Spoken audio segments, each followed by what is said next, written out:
Hello guys, mayong aga sa inyong tanan. Mayong buntag sa Cebuano, sa Ilonggo mayong aga, sa Karaya mayad nga aga, sa Tagalog magandang umaga. Ari oh. Ari ako ang pod nga si Boy Tiga araw. Ari guys oh. Na. Boy. Mayong aga. Mayong aga sa mga subscriber ta. Mayong aga sa mga gwapahon na subscriber, mga gwapahon. Oh, tayo. Mayong aga ako na sa gwapahon ng mga subscriber. Aray yun ito. Bisan pisan nga tao ni. Bisan kuha siya, bisan wala sa biyahe, gobra sa siya balay. Gabalin sa sang iya Karabaw. May manok ni siya. San Fernando ni siya kapuli guys. Ano kani pilido mo, Meg? Pilido mo?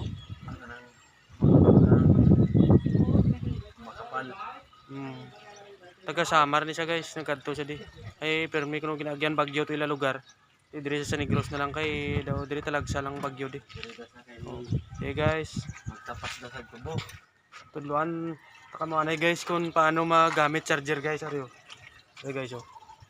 In charge ko na akong battery guys kay nalubat guys. Medyo ga batsyag ng battery ko guys ari oh. Subong nakasaksak na ni guys akong battery oh, nakasaksak na una ari oh. Ang positive sa pula nga wire guys ari oh. Positive. Dayon negative ang itom ari guys oh. Magsaksak ni guys una takod mo ni anay ang ari oh. Na takod mo ni. Takod mo ni anay ang wire. Wala pa naka-on ang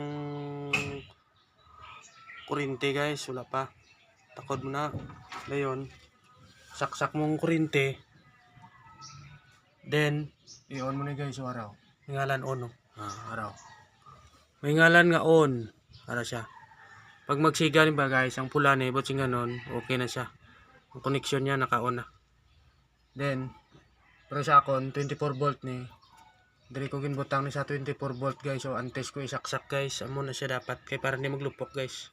Araw na 24 volt na antes ko i-on. Na kung 12 volt diri lang guys so araw. 12 volt na da. Amo na guys mga 10 minutes o 15 minutes guys. Baskog na ning start ya. Amo na nanay guys kay dugay pandaron ko na guys. Dali na lang mag 10 minutes. Okay guys, madamong salamat. Bye bye. Paki-subscribe.